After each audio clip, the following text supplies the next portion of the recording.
Looks like it.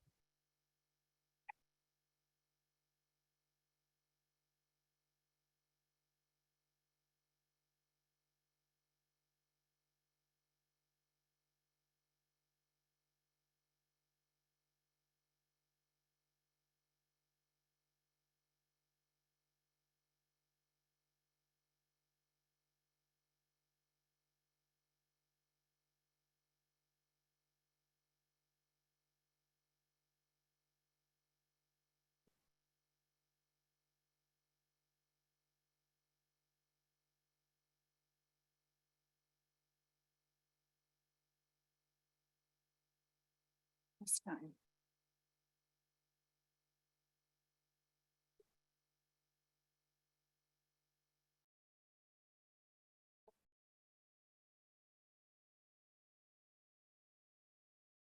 Okay, it is 3 o'clock and I'm going to call the Board of Directors meeting for Community Transit for July 6, 2023 to order.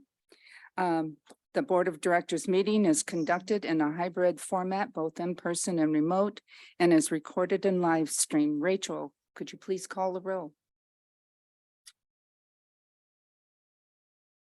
Councilmember Daughtry. Present. Thank you. Mayor Frizzell. Present. Thank you. Mayor Marine is absent. Councilmember Mead.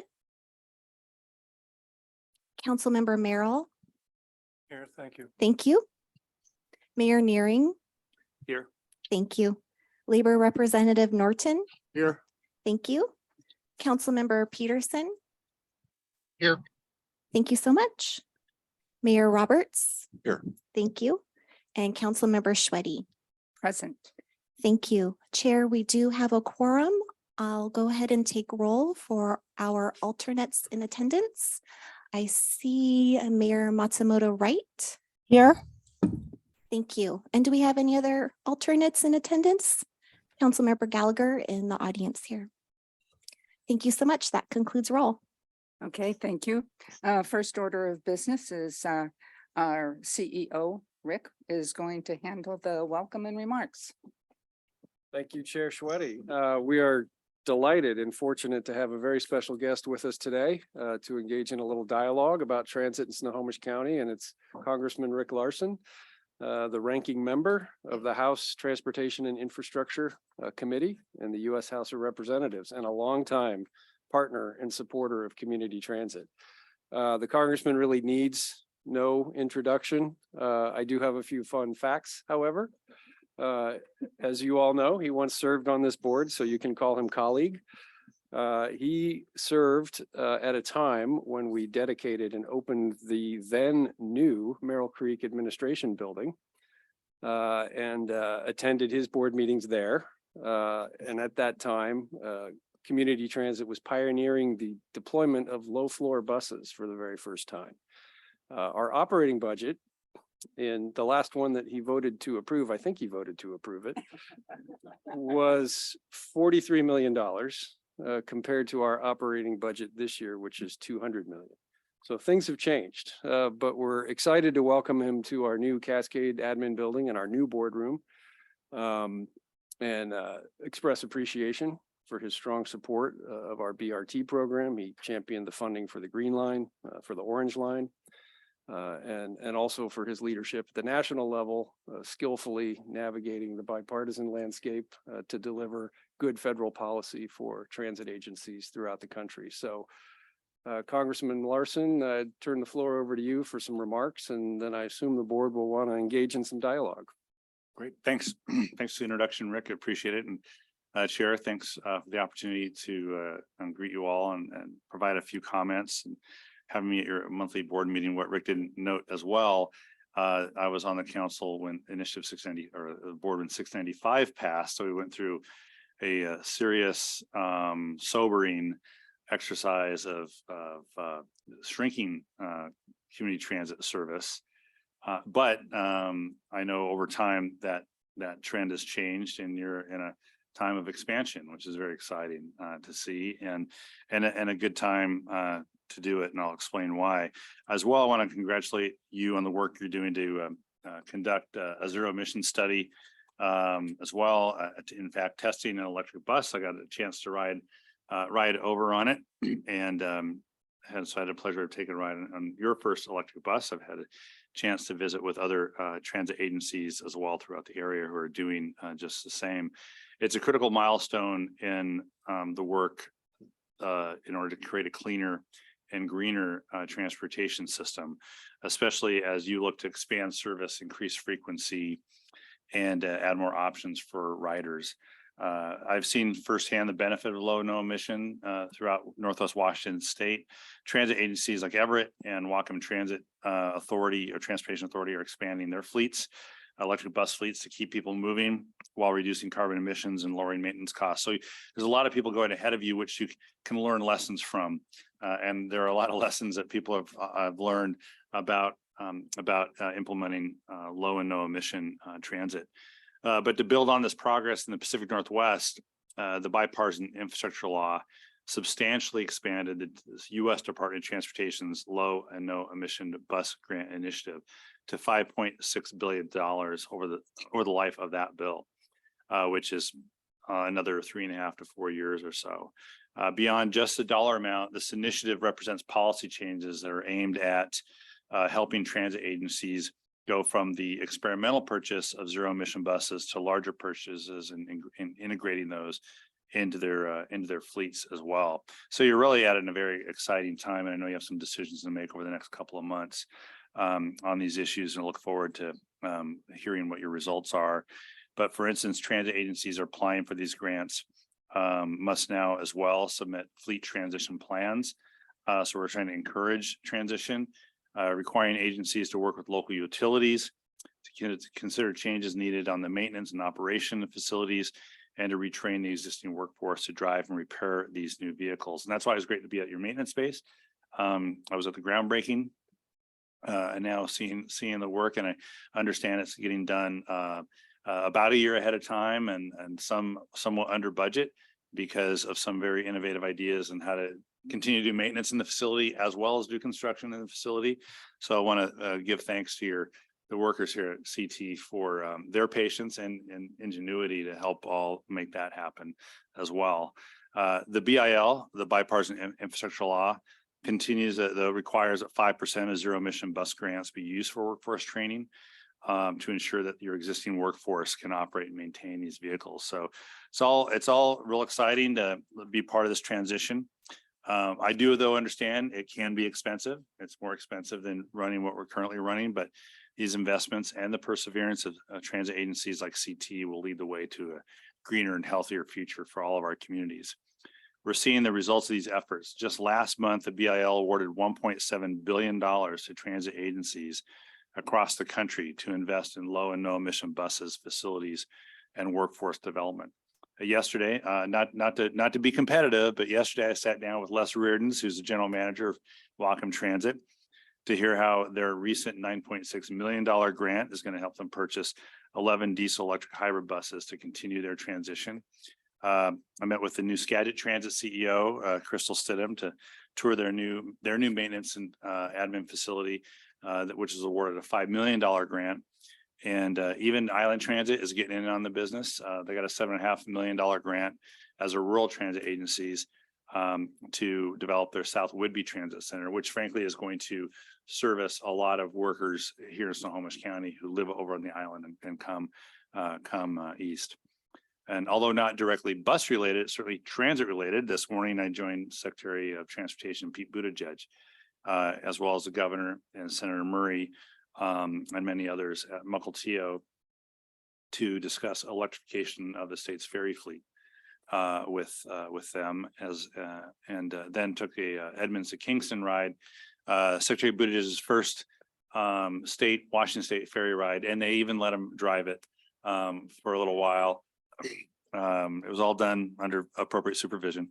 And look, I'm here. So, but during his visits in the Northwest, the Secretary is going to hear how we're leading the way, not just in building a cleaner and greener ferry system, but building a cleaner and greener, safer, and frankly, much more accessible transportation network for all Washingtonians. your work is playing and will continue to play a key role in that. And I look forward to working with you and hearing about your plans and then how we can help. Been helpful to date. I have never forgotten I was not just on the board, but before I was on the board, before being elected, I was a commute rider to Seattle as well at the not McCollum parking ride, 128th Street parking ride. So if you can do anything to expand parking ride lots, still please do so and let me know what I can do to help. But as well, I know a lot of transitions too with Sound Transit and Light Link Rail coming and what that might mean for redistribution of services, as well as better connecting all the transit service that we have in Snohomish County. Please keep us up to date in my office. Let us know how we can help because we want to help ensure that transit is part of the transportation future in Snohomish County. So with that, thank you so much. Appreciate it. And I'll open it up for any questions from the board. Okay, you want to have any questions? I have one. With all of the electrical things coming in and their hydrogen, do you know or can maybe guess, do we have the suppliers to do that? I mean, if all of a sudden we do have the money, are we going to be able to get the product? I think on hydrogen, it's a little bit different story. See the discussion on hydrogen taking place largely in the aviation world around here and around the world, frankly. But the Washington State, through its State Department of Commerce, has applied to be one of 8 hydrogen hubs. We have a grant. The state has a grant to the Federal Department of Commerce, along with Oregon, to make the Northwest a hydrogen hub. And there is probably best to maybe ask the Department of Commerce, the state's Department of Commerce, to come in and brief as they can, as much as they can, some of the information, because there's a competition for grants. Some of that information is being closely held.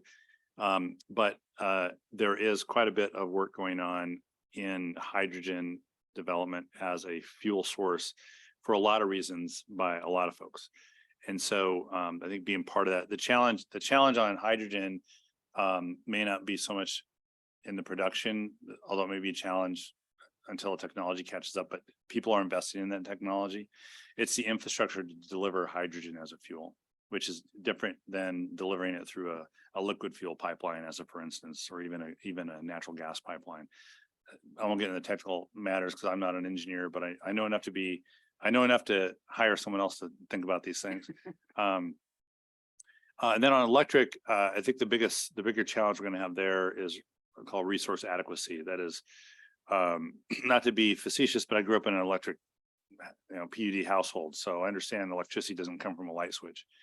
It has to be produced, it has to be delivered through transmission, then through distribution, and then to a home or to its end use. And having a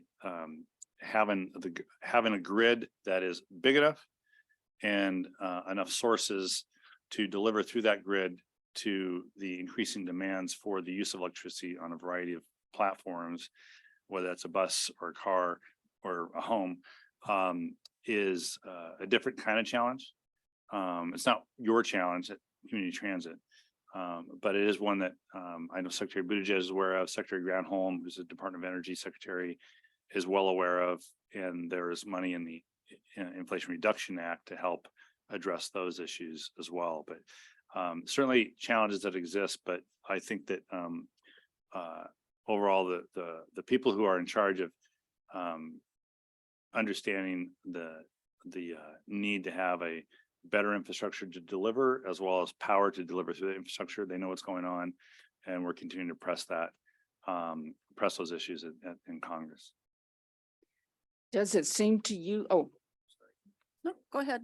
Does it seem to you that most transit agencies are looking at converting? I mean, I'm talking about all of them across the country. I know Washington State's different. I would say, all of them there's a lot of them, but I'd say most of them are certainly looking at it that way. That's again, the single largest investment, not just in transit, came through the bipartisan infrastructure law, but the single largest investment in low and no emission transit came through the bipartisan infrastructure law. So we're sending that signal out there. And I know it's more expensive for this transition, But right now, not to get too far afield, but diesel emissions in our communities aren't that great, but the only people paying for that are the folks who are breathing diesel emissions. And there's not a cost put on that, it just happens. Well, I mean, if we can deliver transit and have our communities have cleaner air, it's something that we should invest in.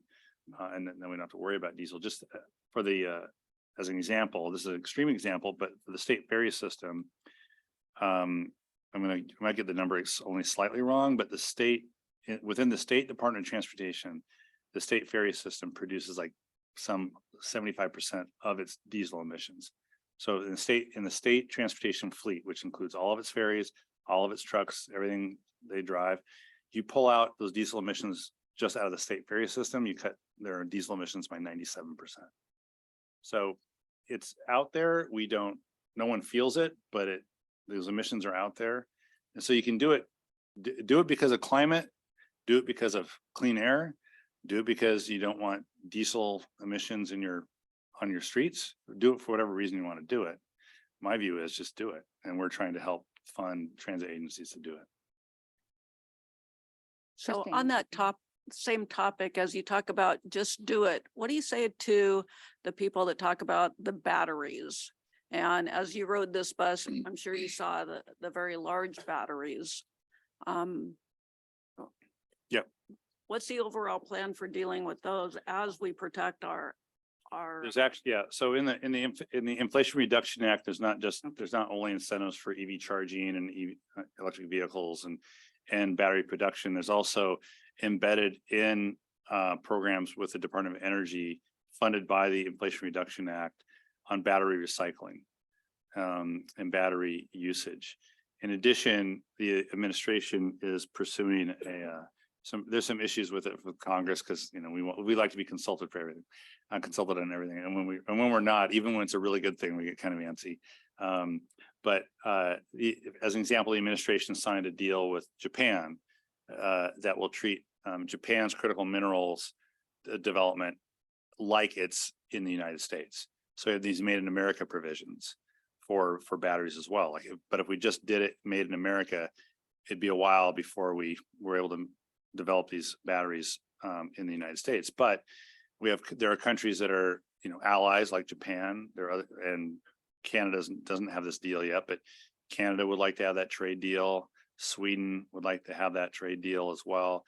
Norway would like to have that trade deal. There are other countries that we could treat like Japan in terms of trade, so that because they're allies or countries where we share common visions with, that we could create a trade deal so that it doesn't have to be in the U.S. as much as they could be treated like they're in the U.S. for the critical mineral side of the house, and then go from there. So that's how the administration is approaching that. Okay. I understand we are out of time. Oh, okay.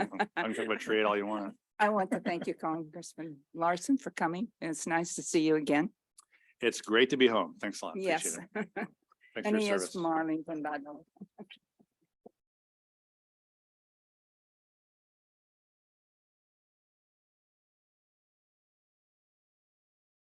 That wasn't me.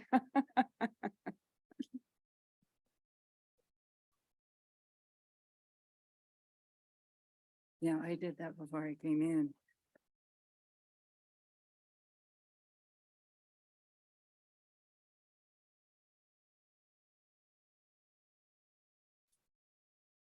Oh, no, I was waiting for him to get that set up. Okay, we are down to public comment and we have one present, Eric Wilkinson. If you come up here, state your name.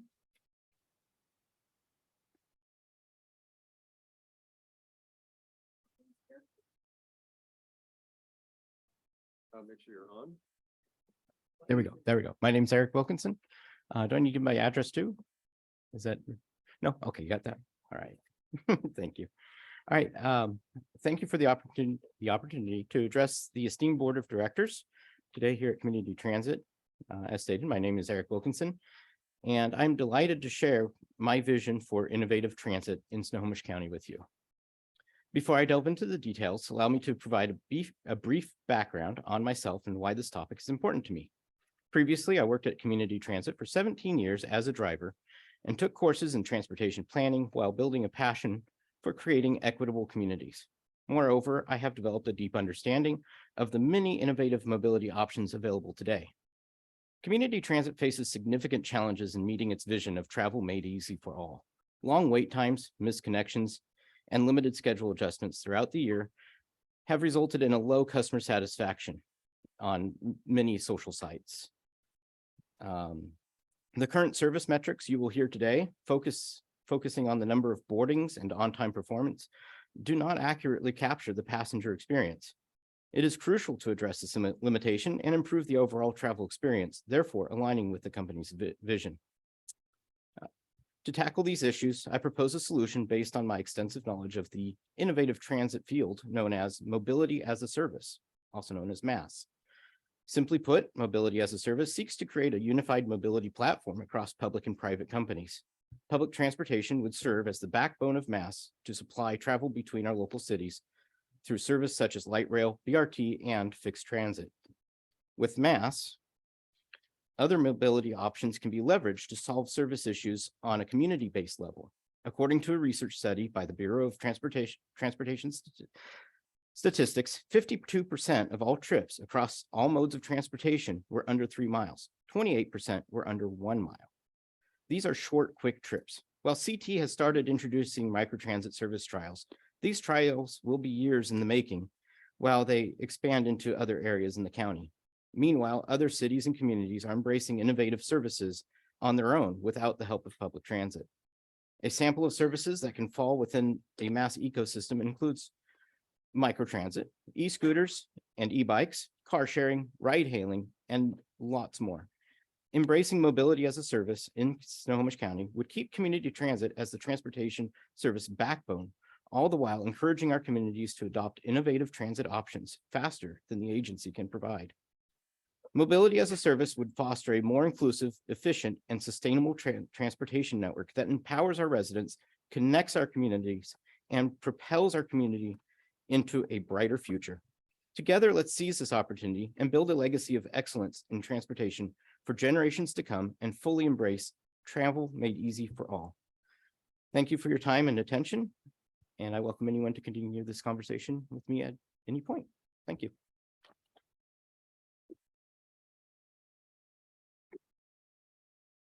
I Oh, had a question. yes, yeah, go ahead. Oh, we don't. Okay, so can you wait? Okay. Is there anyone else present for public comment inside? Okay, how about on Zoom? If you do use the raise hand. Do you see anything, Rachel? Okay. Then we shall proceed to our presentations. The first one is our draft transit development plan. Sophie Huthen.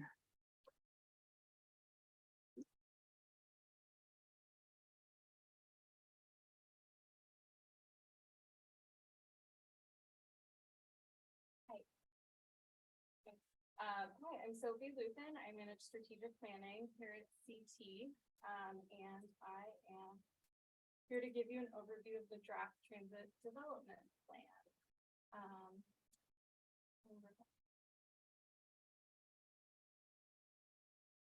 So what is the TDP? I know I've been here before, so you might remember this already, but the transit development plan is an annual 6-year plan. It's required by Washington state law.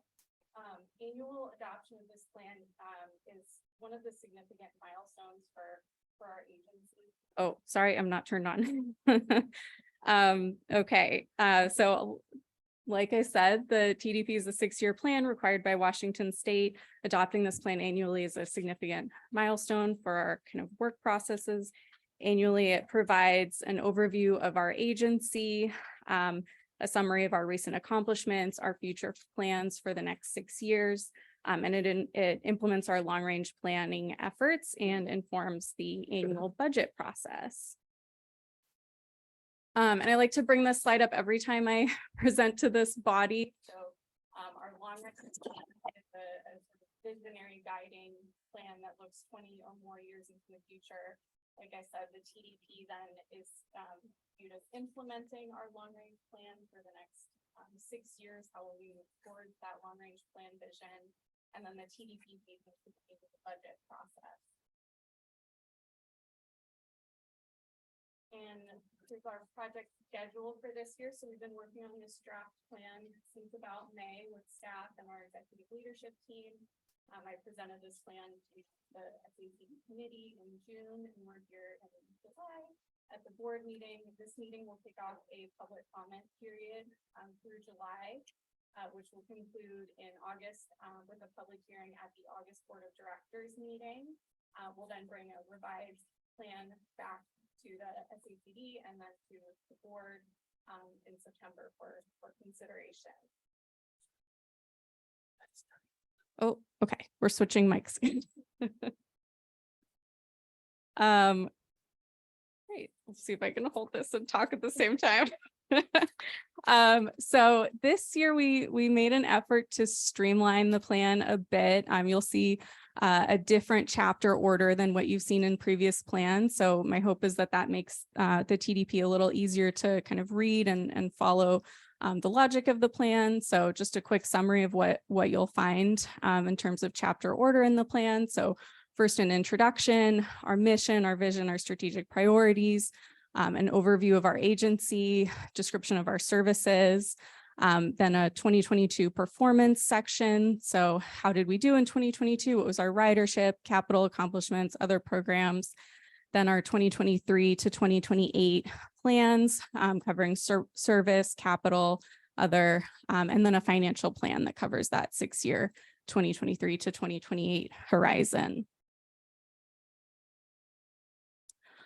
So jumping into some of the highlights of the TDP. So first in our introduction section, so community transit strategic priorities are to deliver excellent service and to build the future.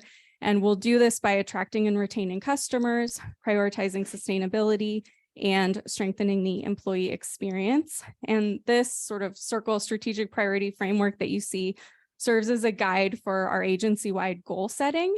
And you'll see additional details in the plan about the specific goals that feed into this framework that our agency has adopted. And then these are further supported by our core values, our vision, and our mission. And then this all serves to then further guide department, division, and individual level goal setting for our agency. 2022 performance. So 2022 was a pretty big year for community transit. We continued to see year-over-year growth in boardings and a number of major projects either launched or completed. So just some of those are listed here. Our ZIP Innovative Services pilot, our groundbreaking of our Swift Orange line, which had quite a lot of elected officials in attendance. This building that we're in right now, the first phase of our facilities master plan was completed. Our zero emission fleet feasibility study was underway and is wrapping up now in 2023. Our next gen Orca launch, we launched a new website. We adopted a free fare for youth policy. So really quite a lot of exciting things. Then moving into 2023 to 2028, this is our forecast for service hour growth over the TDP time horizon. So these service hours reflect the full implementation of the transit changes in 2024 and beyond network, which was adopted by this board earlier this year. And then reflects continued service growth in 2027 and 2028. This includes launch of the Swift Orange line, Green Line extension and Gold lines, and a small network restructure in the outer years of the plan to coordinate with the Gold line launch.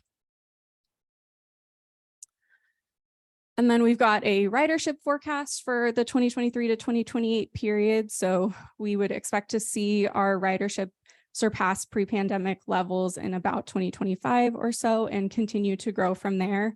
And I touched on agency goals at the beginning of the presentation, and one of our goals is to grow ridership. So we would hope to see a steepening of this curve as we start to work towards those goals. Great. And then in addition to service and ridership growth, some of the other key projects in this TDP include our capital program. So build out of the Swift Orange line, blue line extension, green line extension, and gold lines.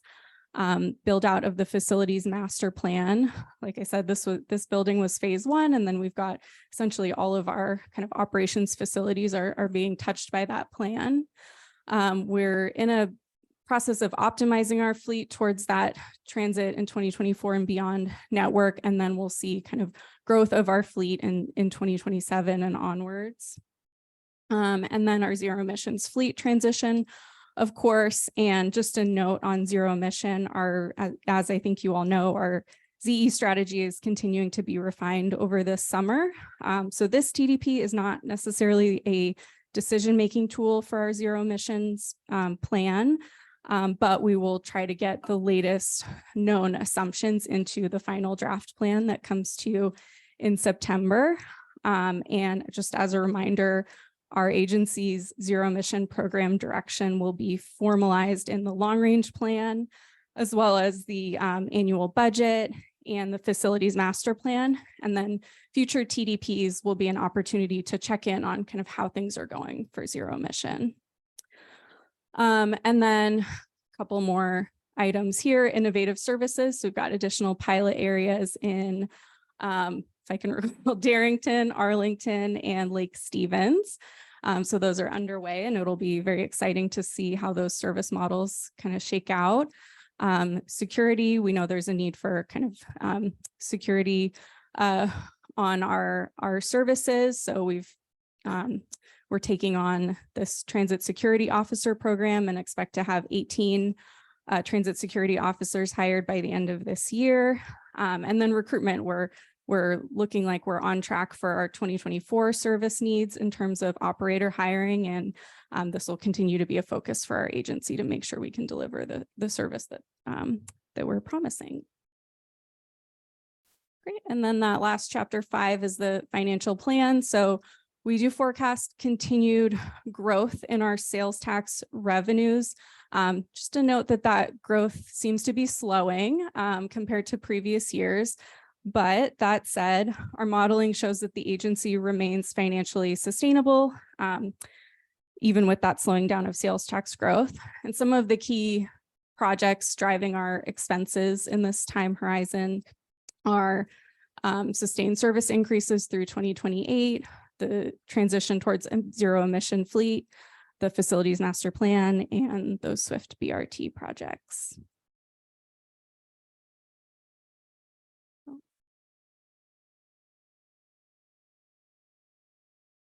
Oh, there we go. Oh. Okay, and then just a recap of our timeline. So we're here July 6th. This meeting will kick off our public comment period. We will have a public hearing at the August 3rd board meeting, and then that will all lead up to board action at the September board meeting. And I'm happy to answer any questions. Okay, anyone have any questions? Yes. Sophie, thank you for your presentation. I always appreciate them and a lot of facts. In the strategic priorities and goals section, and I know how these things go. I mean, we put out there what we want to do, right? But I noticed that we have the increase the number of customers by 20%, increase the number of boardings by 30%. That sounds good on a strategic plan, but how are we going to do that? Yeah, that's a great question. Well, first of all, I'll just say, like I said, I'm sorry, are we talking new customers and new boardings? Total boardings and new customers. There's sort of two elements to the goal. Got my pocket TDP here. Let me go to it. So yeah, if you have a copy in front of you, on page 4 under attract and retain customers, there are 2 goals. So increase the number of customers by 20%. So that reflects new customers, and then increase the number of boardings by 30%. that might be new customers, that might be more ridership by existing customers. Sort of not particular on that front. So we're working on some kind of internal, obviously, some kind of internal strategy to put that into place, right? Yeah, so what we do now, and I'll let Rick I jump know, in Rick, too, I but know what this we. is a- This is a Rick question. I could tell. I just feel Yeah, it. yeah, I'll just hand it off to Rick. Go for it, Rick. Yeah, there's a secret black box. No, it's, well, we base those goals off of what we achieved in 2022. So we saw a 20% increase year Okay. over year. So we thought it was safe to assume a 30% increase over 2 years, 23 and 24. We think it's important to measure customers in addition to boardings because people are using transit different than they did pre-pandemic. We're not seeing the 5-day commuter anymore. As of about 2020, we had over 50,000 unique customers. And at about this point, we've got about half that many daily boardings. So we've got more customers using transit less frequently. So it makes it important to measure those two metrics to see how we're doing. We also are confident, our confidence in being able to meet those goals is based on the service increases that Sophie reviewed with you. So we're going to be standing up the Orange Line. Mhm. We're going to be increasing service, general fixed route service. We're going to be adding new microtransit service or innovative services in 3 new markets. And we're going to be restructuring the network to provide more frequent transit connecting to light rail. So we think the combination of those factors, that's the core strategy for attracting more people to the system. We will also market those changes so people know about them. And so together, that's the plan to continue to grow the market share. I guess where I was going with that, thanks for that explanation. That's very helpful. Are we going to try to get more people on the buses that we have running? Is one of the questions that I have. Because in Stanwood, we have a unique market and we see that bus a lot of times with no one on it, right? Yeah, I think we can come back around to finance committee or a briefing at a different day and talk about how we target our marketing efforts at the micro level. Great. But yeah, we're optimistic and confident that we'll see a market response to the new network. Not only the addition of the Orange Line next spring, but then the implementation of the restructured network next September. Well, if you don't plan, you plan to fail, right? If you don't have a plan. So, thank you for that. I appreciate it. Absolutely. Oh, okay. Thank you, Sophie. Great report. Good question, Mayor Roberts. I just wanted to check in. I know this isn't really what the presentation today was about, but the zero emissions fleet 2027 was listed under plan or strategy. I can't remember on the first page. And I'm looking forward to the report back in September. I think there's still some questions there that this board, I believe, should explore with regards to not so much, but initial startup costs, but more so to ongoing costs to ensure that we can meet our other goal of sustained service development. In other words, if you've got an increasing cost year over year, where does that come from, and et cetera, et cetera. And I think we've had some good conversations around that. I suspect we'll certainly find a way to get there, but I hope we're not being presumptuous before. Yeah, those are, I think, conversations that need to take place, at the board level to ensure that we're working those through and we can answer to our constituents, exactly what we're doing. Because those are some of the questions some constituents think of as, I've actually had that question asked of me, well, if the cost increases with this, then where does that come out of? And I want to be able to answer that intelligently before having to vote on something like that. So. If I may. Yeah, go ahead. We're actually going to devote the July workshop to this Okay. topic. So we're going to bring a comprehensive report and a proposed path forward for the board to consider and react to and discuss. So it'll be a front burner topic from now through the end of the year as we work on next year's budget. Okay, thank you. Okay, Kim has a question. So as you know, we also have a group that's working on looking to see if we can bring Everett Transit into the fold. So how does that wrap into our plans? Sure. Yeah, it's touched on in the plan as an ongoing project. But we don't want to sort of preempt the study that's going on currently to kind of see how that might work, assess the feasibility of that, and the decision ultimately, I think, is up to the board and the Everett Council. So it's mentioned in the plan, but it's sort of a separate track.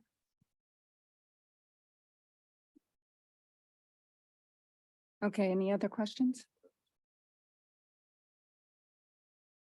Okay, I don't have a question, but I do have a statement. I really encourage everyone, and especially the board, to read the report.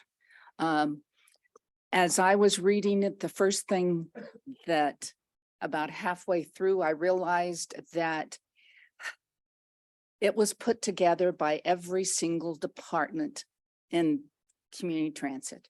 And they did an absolute fantastic job.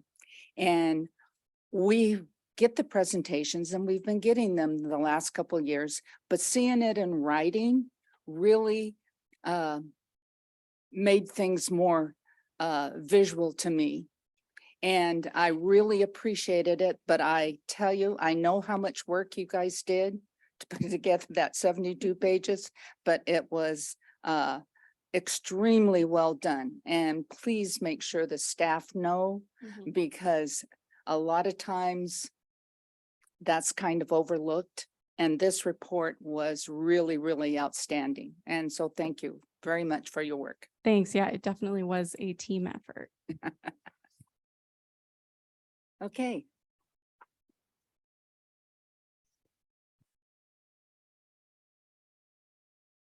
Okay, our next presentation is the September 23 and March 24 service change. Chris Simmons. One's gonna work. Okay. Give Rachel a moment to pull up the presentation.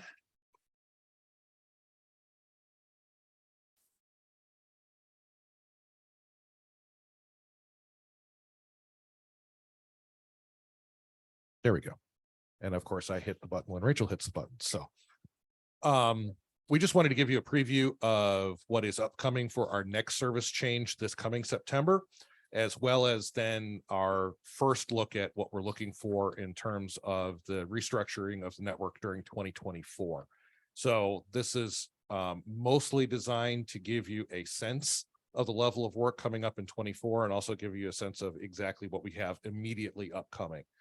Normally, or previously, you would have gotten an approval for a service change by service change process. But because of the way we did the approval for the 2024 and beyond package, you approve the whole package out to 2026. So this is the first presentation for us to keep you informed about how we're looking to do that implementation service change by service change. So first off, September 2023. That is going to occur Labor Day weekend. There is some ongoing negotiations in the region around making sure that future service changes are not aligned to holiday weekends. That's probably going to take place in 2025. We may have lost the window to get that adjusted for 2024. So fortunately or unfortunately, Labor Day weekend is where the September service change will occur. The two major components of that service change that are different from where we are today is that we will be restoring a 30-minute weekday peak period service on Route 196. That was the major focus of the customer comments following the March 23 service change. It was also the only route of the routes that were cut in March that saw a reduction in ridership. Everything else saw an increase. So we wanted to make sure that we were restoring that service because we heard the need and we had the ability to do so. It's a fairly nominal cost in terms of operators that we will have for the September service change. So we thought it important to bring that back in as soon as possible. The second piece that we are bringing forward for September is making some additional running time additions to the routes 201 and 202. For those who don't know, Mayor Naring, I'm sure you probably do. There is a significant bridge repair work that's going to be occurring on SR 529 For those who haven't already noticed, the 25-mile-an-hour speed limit heading southbound to make sure the bridge doesn't fall apart. No, not really fall apart, just that the gusset plates will fall off. We are already in the process of adjusting for that upcoming construction work. We are monitoring exactly when that will occur, but the baseline is it will occur sometime this fall. It will be a single lane of operations on the roadway on one bridge while they repair the other bridge. Then there's a break for salmon season, and then they flip it around and do the same thing on the other side. So this is going to be a significant running time addition on the 201, 202. Our really best bet to modify service for that is to simply put more buses on the route to allow people to be able to continue to make that connection at the headways that we had promised. It's about 8 additional operators. Again, we're in the fortunate position for this upcoming service change that we are well positioned with enough operators to be able to provide that service addition and make sure people are able to maintain schedule on the 201, 202. Additionally, we will be returning all the buses to the Montlake Terrace Transit Center rather than the temporary loop that has been located just next to it. It's yet another step of Linwood Link Extension's progress in moving forward to the north, that loop has been completed. And then we are also making running time adjustments due to traffic changes. For those who received the notifications, you will have noticed a lot of traffic related notifications on bus delays, especially over the last month. We've seen a number of traffic increases across the region, and it's going to be adding about 5 to 10 minutes to a number of routes, especially our commuter routes. So we're building those adjustments into our schedule. We're also making sure that we're prioritizing the connections on the weekends. That's continuing to be a high level of service or needed service for the community, the high level of ridership compared to pre-pandemic. So we're making sure those connections are functioning appropriately. We're making some neutral trip additions or operator neutral trip additions on the 220 and 240. Currently, those routes deadhead in one direction where there aren't riders until it reaches one point. We're flipping it around and we're removing the deadheads. So the idea is that those routes would always be available to the public, regardless of which direction it's going. And then obviously making adjustments for the Swift Orange Line construction impacts, where we have a number of conduit and finishing station installations along the route. So minor adjustments, but we just wanted to make sure they were aware. We are deliberately banking some of our operator resource in this particular service change to be prepared for March of 2024. We wanted to make sure that we were fully trained, fully functional, fully able to test the Orange Line, and able to be in the right place for our next significant service addition in March. So for our March 2024 service change, we are planning on launching Swift Orange by that date. That includes a reconfiguration of routes 115, 116, and 196, meaning we actually implement routes 102, 114, and 166 from the new network. So that some of that is route adjustment, some of that is eliminating one route in favor of some of the new routes. All of that is connected to the Swift Orange Line launch. We are expecting that that's not going to be exactly perfect right out of the gate, just because traffic's going to change because we've changed what we're doing. So we are expecting public facing refinements in June, which is not where things normally operate. We would normally save that for the following September. So we're expecting to have an increased pace of what the customer sees as schedule changes that are consistent with what we do on the back end, but it's going to be new for the customer. Additionally, we're expecting that lovely bridge construction on SR 529 to continue. So we're going to maintain that increased operator load on those routes to make sure that people are able to connect across the county. And then we are planning on implementing the route shift on the north end of Route 202 as part of that 2024 network, so that it connects to the Amazon distribution facility and the Walmart off of 172nd.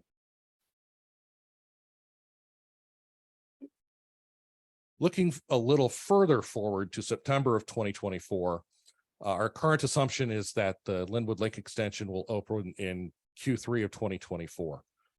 Conversations are ongoing with the Sound Transit Board, likely to come up in another month or two. as to exactly what decisions on the East Link starter line would look like in terms of how does that impact an opening date for Linwood. We're expecting the line to open somewhere between July and September of 2024. We're continuing to work with Sound Transit staff on that initial capacity for Linwood Link and what that means. We are pricing out both in terms of cost and in terms of operators and fleet, what it would take to run a shuttle that would complement Linwood Link between Linwood, hitting the Montlake Terrace Freeway Station, and then continuing to Seattle, because Linwood Link as launched will not have the level of capacity that it was initially anticipated to have.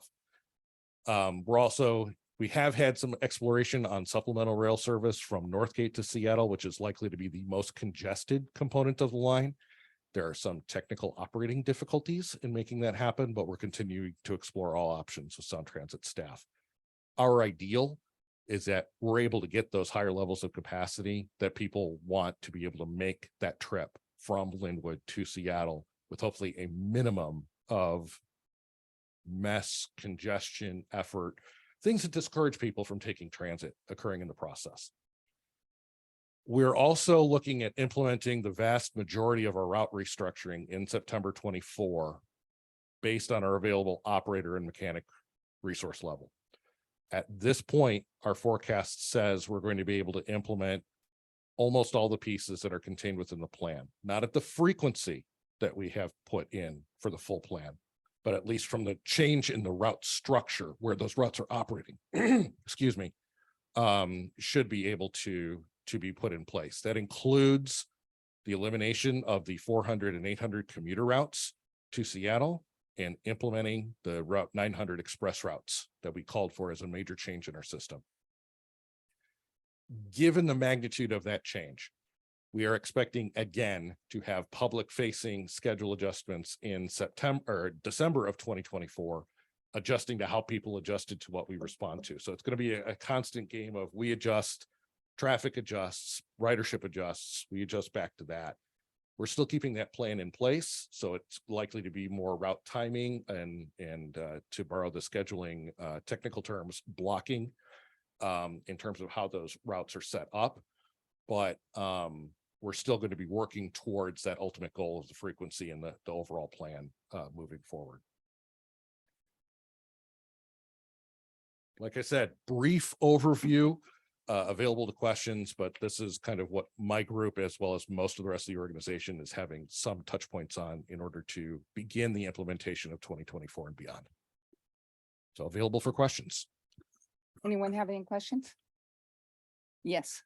No questions, but great report, and thank you for the extra work on that 529. That is a critical and longer than we'd all hope project, but that's a really good foreplan or pre-planning for that. So thank you. Anyone else? Yeah, I got one. This is a stupid question, but I have to have one at least once every board team. So, difference between a commuter and an express. Well, one, the stupid answer is we gave it a different number. The longer answer is the commuter routes are those that are traveling down to Northgate or downtown Seattle. We wanted to make a visual change on how we described and numbered the routes that are post Linwood Link to illustrate that those routes were no longer going to Seattle. So we're calling them express routes from the standpoint that they are bundled out of the hours that we used for the commuter routes previously. We're giving them the 900 number to indicate that they're not really traveling outside of the county. And they are designed to serve specific markets that we had previously designated for service out of the commuter routes. Okay. Okay. I have a question. You mentioned bus to Amazon and you said 2024. Well, 531 is not going to be done next year. And so are you looking at a route that would just be, say, south from Marysville up to Amazon and then not stopping or having any pullouts or anything like that? Actually, what we're working on is our plan had always called for Route 202 instead of turning at 151st and then proceeding up Smoky Point Boulevard to actually go all the way up to 172nd and turn to go over to Smoky Point. What we're doing with this change and in concert with Amazon is instead of going all the way up to 172nd, making the turn a little short, using the access road behind the Amazon facility so it can connect both to Amazon and the Walmart with much better pedestrian access, and then continuing on 531 back over to Smoky Point. Problem is Amazon put in some very lovely street design and decorations that includes curbs that our buses can't make the turn with. We already tried. So we're working with them and they've been very helpful in making sure we can make the necessary adjustments to be able to bring our buses through. We're expecting them to have that construction complete in order for us to be able to make that change for March 24. Yeah, and just so everybody knows, one of the missing links, Amazon did put in 168th. And then a developer put in the first part that goes off Smoky Point. But the missing section, totally, Congressman Rick Larson got us the $4 million to do it. So we're ready and going. So thank you. Any other questions? Okay, thank you very much. Thank you. So we're up to you, Rick. Thank you, Madam Chair. Couple things to report on. It's a lot of discussion today about zero emission, and I was going to highlight that we will be bringing some ideas to the July workshop to talk about how we think it might make sense to proceed further into that space. I'm very mindful of the fact that just because everybody's doing it doesn't mean we should be doing it too. It's not the right reason to move into this space. We have been on a deep dive with our team, as you know, for the last year and a half. Trying to understand the state of the technology and what we think would make sense for community transit, given the unique nature of our service territory and the markets we serve. And it's just really important that we develop an approach that works well for us and is tailored to our needs. So we're gonna give you our thoughts on that in July and encourage some robust discussion. And hope to chart a path forward that is prudent and takes advantage of the opportunity that's in front of us without compromising any of our long-term commitments or the integrity of our service or our finances. So mark your calendars for that day. That'll be a big discussion, July 25th, and we're looking forward to that. Quick word on Zip service. The congressman was interested in how Zip is doing as well. We'll be reporting to the board at next month's meeting, our evaluation results on Zip. It is continuing to build ridership. We had set a stretch goal for June of eclipsing 120 daily rides. And we did that. The week before last, we hit 127. And then a couple days later, we hit 138. So it's continuing to do well. And so we're excited to share our conclusions about that before the pilot is scheduled to end in October. Also wanted to flag for the board, I mentioned with the executive committee a couple weeks ago that we are going to initiate a fare study this summer. As we think about all the work that Chris just laid out and the expected changes to the system in September of 2024, it's important that we take a look at our fare policy and our fare structure. And consider whether any fare revisions are appropriate as we get ready for the new network. So staff will be working on that. Early in the year, we plan to develop some concepts and engage the public, and we would be expected to bring some recommendations following public engagement to the board next summer to consider. So the goal is to have our fare structure set and in place and updated in time for that September 2024 service change. As the congressman mentioned, it is grant season, and we've actually received notification of a number of grants from the state of Washington. I reported on one the other day, which was the bus and bus facilities grant for the Ride Store, $3.8 million. I'm also delighted to report that we received a grant of $22 million transit support grant from the state of Washington, and that is the grant we received for making the fare policy change for youth. So you may recall from that process when we went through to consider whether that made sense for the agency, we were looking at foregoing about $500,000 to $600,000 a year in fare revenue for letting kids ride free. And for the next biennium, the grant from the state to compensate for that is 22 million. So that ended up penciling out pretty well for us. And we're seeing robust increases in youth ridership as well. So I think the policy is at least initially showing some good results. We got a smaller grant for van pool and electric vehicle replacement and potentially procurement for the van pool fleet. So we're going to be talking to you about that as well.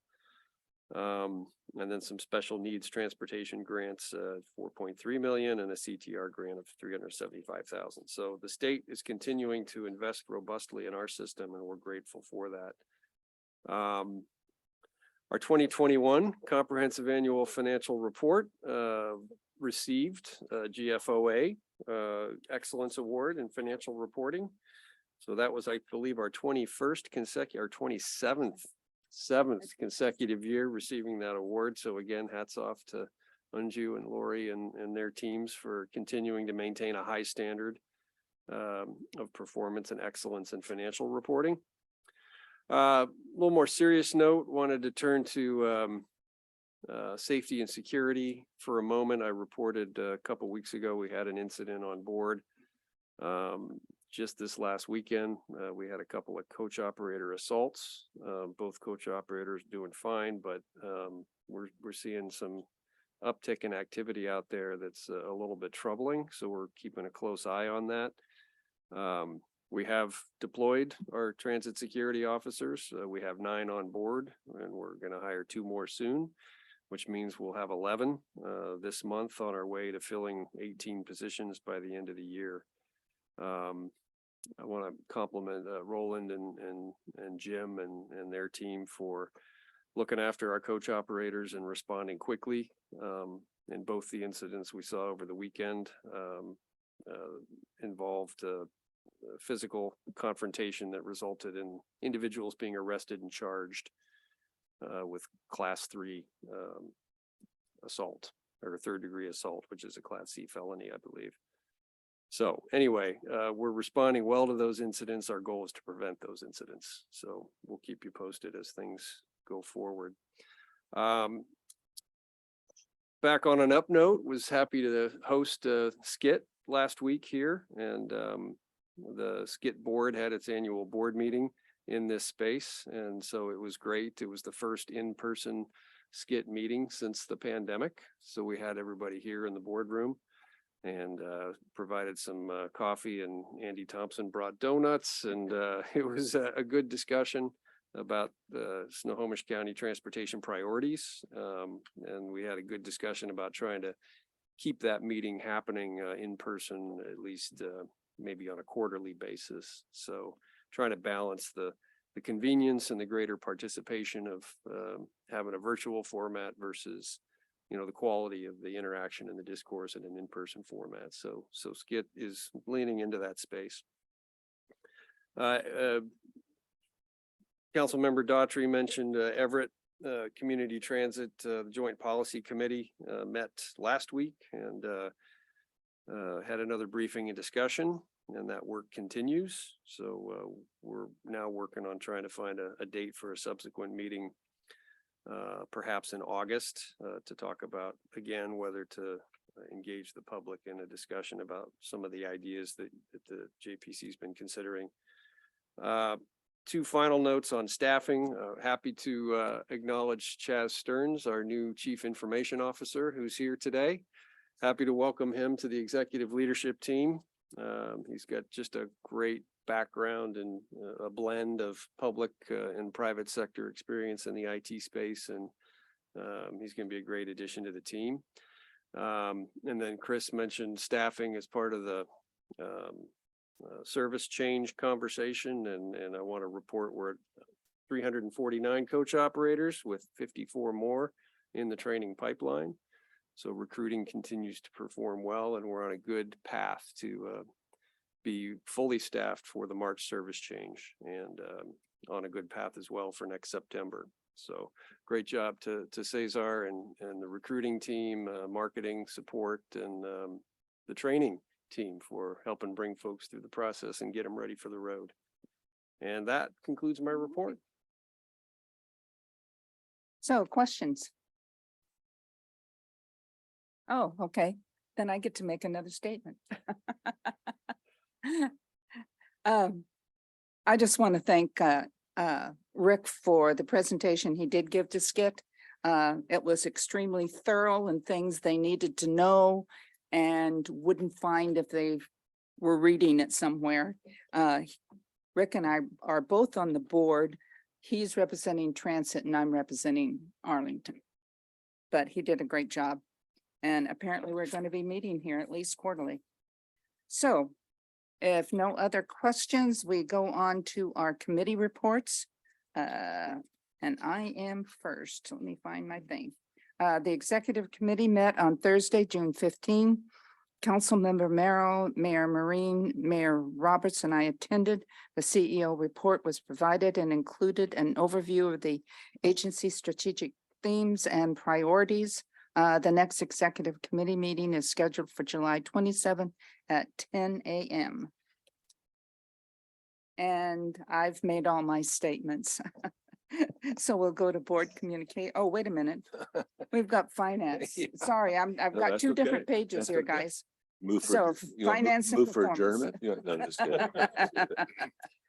Thank you. The Finance Performance and Oversight Committee met, excuse me, on Tuesday, June 15, 2023. In a Zoom format. Board members, Mayor John Naring and I attended. We have consent items on our agenda. The approval of the May 2023 monthly expenditures and payroll vouchers will be items 8B through F on the consent agenda. Reports, Q1 2023 performance report. Olivia Woods, Manager of Research and Analytics, presented the Q1 2023 performance report. The fixed route bus and van pool boardings and customers are up compared to 2022, while the DART boardings and performance are down. Community Transit is on track to hit the 2023 goal of 6.8 million boardings. A copy of this report is included in your packet. Item number 2, second report, sales tax report for May 2023, unaudited. In May of 2023, Community Transit collected approximately 6.9 million in sales tax revenue, approximately 444,000 more than budgeted. A copy of this report is included in your packet. And lastly, the diesel fuel and report for May 2023. The average cost year to date through May 2023 was $3.61 per gallon, while the average cost per gallon budgeted for 2023 was $4.25. This resulted in a favorable variance of 64 cents a gallon year to date through May. The next Finance Performance and Oversight Committee meetings is scheduled for 2 p.m. Thursday, July 2023 via Zoom. That concludes my report. Okay, the next one is strategic alignment and capital development. Councilmember Merrill. Yes, the Strategic Alignment and Capital Development Committee meeting was held remotely over Zoom on June 21st at 2 p.m. The meeting was attended by Councilmember Merrill, Mayor Marine, Councilmember Peterson, and Label Representative Norton. The committee received a presentation on the September 23rd, 2023 and 2024 service change, and that was shared earlier in this meeting by Mr. Simmons. The committee received a presentation on the 2023-2028 Transit Development Plan, and that was shared earlier in this session by Sophie Luthen. The committee also received a presentation on the status of the Community Transit Zero Emissions Program, and a detailed update on that will be given at the July 25th Board of Directors workshop. And then finally, the committee forwarded Facilities Master Plan 6, the Ride Store Construction Contract Award, as an action item that is coming up later in this meeting. The next meeting of the Strategic Alignment and Capital Development Committee is scheduled for Wednesday, July 19th at 2 p.m. And that concludes my report. Okay, could I get a motion for the consent items? Move to approve the consent agenda. Second. All those in favor? Aye. Okay, motion approved. Our action item today is the award of ITB 2023-003 Linwood Ride Store remodel.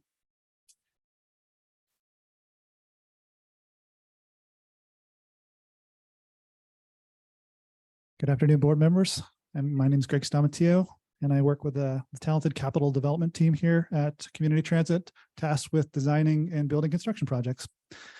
And that's what we're here today again to do. We are here for issuance ITB 2023-03 for the Linwood Ride Store remodel.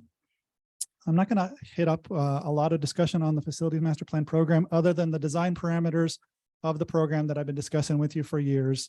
Flexibility, growth, light, feel, and wellness that is used to design the other projects within the program was also used in the design parameters of the Linwood Ride Store. Probably should be going forward. The Ride Store remodel at LTC will accommodate additional customers, enhance ADA accessibility, and improve employee work areas. You could see a massive amount of storefront light penetrating the building, all the parameters that we've been discussing for years here. We're looking at starting that construction as soon as August, potentially September of this year, and ending construction with the opening of light rail next year. You could also see some of the improvements within the facility, ADA accessibility, as I mentioned, and light just penetrating across, and more customer service stations. Here you can see with red, the existing footprint, which is quite small. We are enhancing the overall footprint of the Ride Store by just under 1,000 square feet, adding retail availability, workroom in the back that'll provide for a backup call center, a public restroom, and then massive improvements for storage for our lost and found. This ITB was published in August of this year, and we received 3 bids in May of this year. Unfortunately, the low bid was rejected as non-responsive. The 2 other bidders, as you could see, were quite competitive with each other, within 3% of each other. One at 3.8 million, one at 3.9 billion, both local respectable firms, PCL Construction and Castle and Associates. The IGCE for this project was just a shade over 3.4 million. And although that is slightly lower than the low bid, approximately 10%, as it is the other bidders were within a competitive range, we feel this bid is responsive and fair. The 2023 budget includes funds for this construction work under 2015. I also like to point out, as CEO Ilgen Fritz mentioned, and thank our grants team headed by Catherine Rasmussen for receiving a state grant of approximately $3.8 million to support this project. The last thing I wanted to mention prior to recommendation is that we have leased a storefront just east of Ashway Park and Ride to provide temporary Ride Store service during the construction of the Ride Store. It is our intention to have no loss of service and move the Ride Store staff over on a weekend prior to start of construction in August of this year. And that is the end of my presentation, and I'm available for any questions. Okay, anyone have any questions? I have a comment. I just want to say thank you for remodeling that place, because it was tiny, it was cramped. I've been in the backside of it and it needed an upgrade and it needed more space. I don't know how our people who run the Ride Store have existed in that cramped of a space for so long. So just an appreciation of taking a look at it and bringing it up to a much higher standard. So thank you. Thank you for that, Mayor. Okay, could I get a motion, please? I move that the Board of Directors authorizes the Chief Executive Officer to execute a contract with PCL Construction Services Incorporated for construction of FMP Phase 6 Linwood Ride Store remodel not to exceed the amount of $3,849,329. I'll second that. All those in favor? Aye. Aye. Any opposed? Okay, motion carries.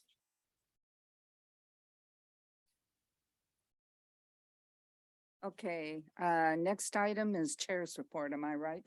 That's right. Okay, I've just got something real quick. Last Thursday, I attended the PSRC's Safety Summit down in Seattle that ran from 9 to 3. I looked all over for somebody from community transit. Were you there, Roland? I did, okay. Anyway, I have asked for all the information that they did in presentations to be sent to me. So far, I haven't got them, but when I do this month, I will be sending them out to you guys because it's extremely important that we include safety in everything. And they're going to be required for the grants anyway, but all the data and stuff for that many hours. Anyway, you will be getting it from me sometime this month. Board communication. Kim, do you have anything? So we moved the July. I Thank thought you. it's green now, I can talk. So we moved the board workshop to the 25th. I thought it was on the 20th. Okay, that's gonna be a tough one for me to make. I'll try, but we'll see. We have council meeting that night at just an hour after we get out of here probably. And it's also before Aquafest that weekend. Actually, at 1 p.m. At 1 p.m. It's really a long meeting though. I have nothing else to say. I'm fine. Oh, okay. Mayor Fritzell. I have no further comments. Thank you. Okay, Councilmember Merrill. Yes, on July, week after next, July 15th, I will be at the APTA conference for board members. So I'm looking forward to that and seeing what we learn there. Thank you. Now, where is that again? That's in Birmingham, Alabama. Oh, wow, cool. And you're No, going it's with not- them? it's not cool. Yes, I'll be down there. I'm going down a day ahead. I'll be there for the conference as well. Looking forward to bringing back lots of information. I'm anxious to hear how Alabama is. I talked to one of my police officers, my deputy chiefs, who's down in Alabama right now for some police training, and he says, "You're not gonna like it. Oh. It's a little hot and a lot muggy, So but that's okay."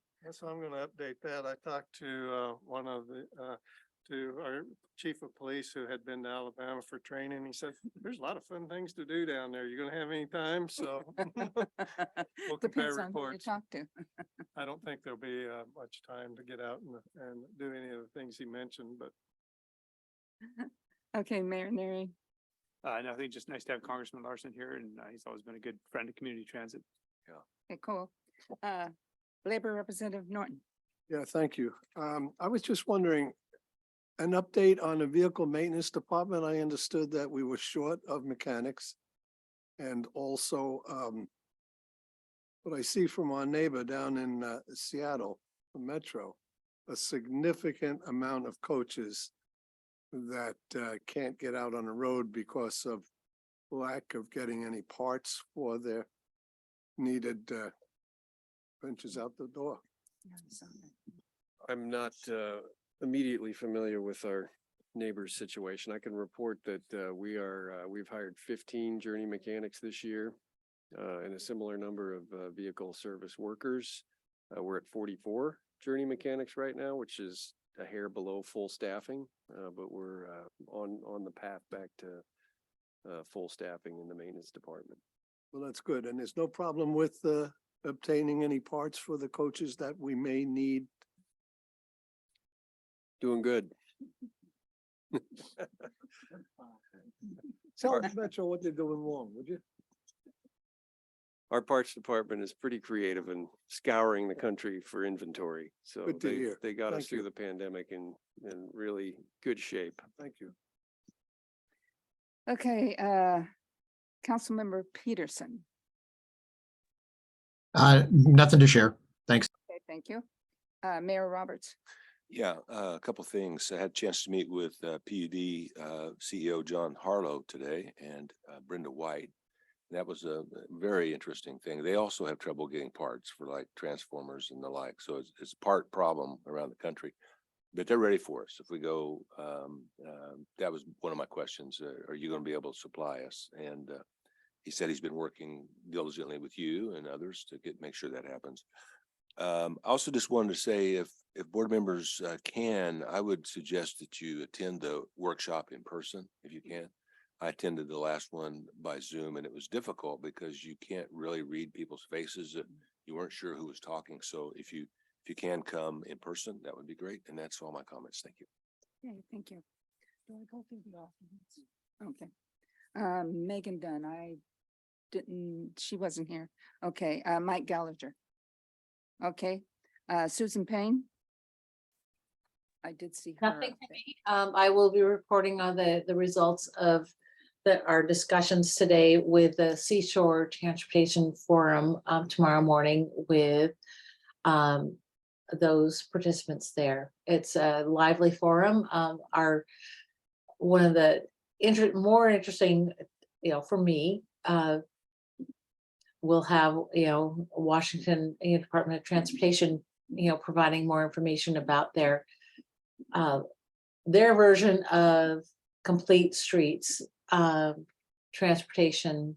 I'd call it an ordinance if I was as I'm a city, but complete streets, vis-a-vis WashDOT and their roads there. So that's one of the big, more interesting things that's happening. And just to let you know that because that happens at 7:30 on Friday, and this happens, our meeting on Thursday afternoons, I do provide immediate, information back to Seashore Transportation Forum, and they're very appreciative. So I'll be, transmitting the notes that I've taken tomorrow morning to that group tomorrow morning.